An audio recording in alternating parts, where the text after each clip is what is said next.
വളരെയധികം പ്രതീക്ഷയോടുകൂടി കാത്തിരുന്നൊരു മൂവിയായിരുന്നു. ഇവൻ ടീസർ, ട്രെയിലർ, ഇതിന് ഇന്റർവ്യൂസ്, KGF-മായി ബന്ധപ്പെട്ടുള്ള ഒരു സ്റ്റോറി, ഹിസ്റ്ററിക്കൽ സിഗ്നിഫിക്കൻസ് ഉള്ള ഒരു സ്റ്റോറി ആയിരിക്കും, അല്ലെങ്കിൽ ആ ടീസറും ട്രെയിലറും ഒക്കെ തന്ന ഒരു പ്രതീക്ഷ തന്നെയായിരുന്നു മെയിൻ. പക്ഷെ പടം കണ്ടു കഴിഞ്ഞപ്പോൾ ആ ഒരു പ്രതീക്ഷയൊക്കെ വെറുതെ ആയി പോയി എന്നുള്ള നല്ല തോന്നലുണ്ടായി. അല്ലെങ്കിൽ തോന്നലല്ല, ശരിക്കും അങ്ങനെയുള്ള ഒരു ഫീൽ ആയിരുന്നു. അതായത് ഈ ഒരു സിനിമയിൽ ഒരു നല്ലൊരു സ്റ്റോറി പൊട്ടൻഷ്യൽ ഉണ്ട്, പക്ഷെ അത് പറഞ്ഞു പിടിച്ചു വന്നപ്പോൾ എവിടെയും എത്താതെ പോയ ഒരു അവസ്ഥയാണ്. ഇതിലേക്ക് കുറെ സൂപ്പർ നാച്ചുറൽ സംഭവങ്ങൾ കൊണ്ടുവന്നിട്ടുണ്ട്, നമ്മൾ ആ ട്രെയിലറിൽ പറഞ്ഞ പോലെ. ശരിക്കും അങ്ങനെയുള്ള കാര്യങ്ങൾ കൊണ്ടുവന്നപ്പോഴാണ് ഈ സിനിമയുടെ മൊത്തം കയ്യിൽ നിന്ന് പോയെന്ന് തോന്നിയിരുന്നത്. മാളവികയുടെ ആ ഒരു ആരതി എന്ന് പറയുന്ന ഒരു സൂപ്പർ നാച്ചുറൽ ഒരു ട്രൈബ്, അല്ലെങ്കിൽ ആ ഒരു ട്രൈബൽസിന്റെ ഒരു സംഭവം ഒരു വരവോട് കൂടിയിട്ട് സിനിമ മൊത്തത്തിൽ കയ്യിൽ നിന്ന് പോയി. വിക്രം ആസ് യൂഷ്വൽ അടിപൊളിയാക്കിയിട്ടുണ്ട്, ആ ക്യാരക്ടർ അതിന് എഫേർട്ട് എടുത്തിട്ടുണ്ട്, അതൊക്കെ ഓക്കെ. പാർവതി ആയാലും ഒക്കെ എല്ലാവരും ഓക്കെ. പക്ഷെ ഇങ്ങനെയുള്ള കുറെ സംഭവങ്ങൾ കൂടി വന്നതോടുകൂടി സിനിമയുടെ മൊത്തത്തിലുള്ള ഒരു ഇൻട്രസ്റ്റിംഗ് ഫാക്ടർ, അല്ലെങ്കിൽ നമ്മളെ പിടിച്ചിരുത്താനുള്ള ആ ഒരു സംഭവം കഥയിൽ നിന്ന് നഷ്ടമായി. തിരക്കഥ തന്നെയാണ് സിനിമയുടെ ഏറ്റവും വലിയ വില്ലനായിട്ട് തോന്നിയത്.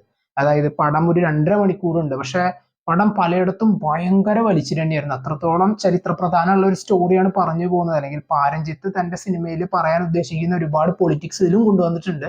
പക്ഷെ എവിടെയും നമ്മളെ ഒന്ന് അത്രത്തോളം പിടിച്ചിരുത്താനായിട്ട് പറ്റാത്തൊരവസ്ഥയായിരുന്നു. ഇപ്പൊ ലാസ്റ്റ് നമ്മൾ സർപ്പാട്ട കണ്ടു കഴിഞ്ഞാൽ അതിന് വലിയൊരു സ്റ്റോറി ഉണ്ട്. ആ ഒരു കാലഘട്ടത്തിലത്തെ ആ ഒരു ബോക്സിങ്ങുമായി ബന്ധപ്പെട്ട് ഒരുപാട് കാര്യങ്ങൾ പറഞ്ഞു പറഞ്ഞു പോയിട്ട് കാണുന്ന പ്രേക്ഷകനെ അത്രത്തോളം പിടിച്ചിരുത്തുന്ന ഒരു ഇൻട്രസ്റ്റിംഗ് ഫാക്ടർ, അല്ലെങ്കിൽ ഹുക്ക് ചെയ്തിരിക്കുന്ന ഒരു സംഭവം ആ സിനിമയിലുണ്ട്.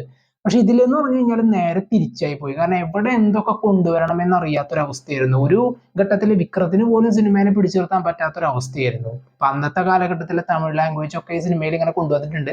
ചിലയിടത്തൊക്കെ അത് അത്യാവശ്യം കുഴപ്പമില്ലാത്ത രീതിയിൽ മനസ്സിലായി. ബാക്കി എല്ലായിടത്തൊക്കെ ഒരു എക്കോ അടിക്കുന്ന പോലത്തെ ആ ഒരു എന്താ പറയാ, ഒരു അശരീരി പോലത്തെ സംഭവങ്ങളൊക്കെ കൊണ്ടുവന്ന് വേണ്ടയിടത്തും വേണ്ടാത്തടത്തും ഒക്കെ, വേണ്ട സ്ഥലത്തും വേണ്ടാത്ത സ്ഥലത്തും ഒക്കെ കൊണ്ട് പ്ലേസ് ചെയ്തിട്ട് ഒരു പിടി കിട്ടാത്തൊരവസ്ഥയായിരുന്നു. അപ്പൊ പടം ഒക്കെ അവസാനിക്കുമ്പോൾ എങ്ങോട്ടേക്കാണ് ഇത് കൊണ്ടുപോകുന്നത് എന്നൊരു അറിവില്ലാത്ത പോലെയായിരുന്നു.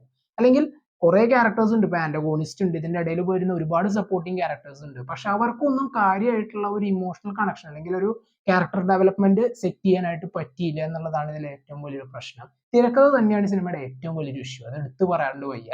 അപ്പോൾ ബാക്കിയുള്ള കാര്യങ്ങളൊന്നും നോക്കുകയാണെങ്കിൽ GV പ്രകാശ് കുമാറിന്റെ മ്യൂസിക് അത്യാവശ്യം നന്നായിട്ടുണ്ട്. ആ ഒരു ടൈം പീരീഡ് ആർട്ട് സെക്ഷൻ, ആ സംഭവങ്ങളൊക്കെ അന്നത്തെ കാലഘട്ടം റീക്രിയേറ്റ് ചെയ്യാൻ ശ്രമിച്ചതിലൊക്കെ നന്നായിട്ടുണ്ട്. ഇവരുടെ ഡ്രസ്സിങ് ആയാലും ഒക്കെ അതൊക്കെ അടിപൊളിയായിട്ടുണ്ട്. CGI പലയിടത്തും നല്ല രീതിയിൽ തന്നെ ബോറായിട്ട് തോന്നി. പ്രത്യേകിച്ച് പാമ്പിന്റെ ചില സീക്വൻസ് ഒക്കെ കാണിക്കുന്നുണ്ട്.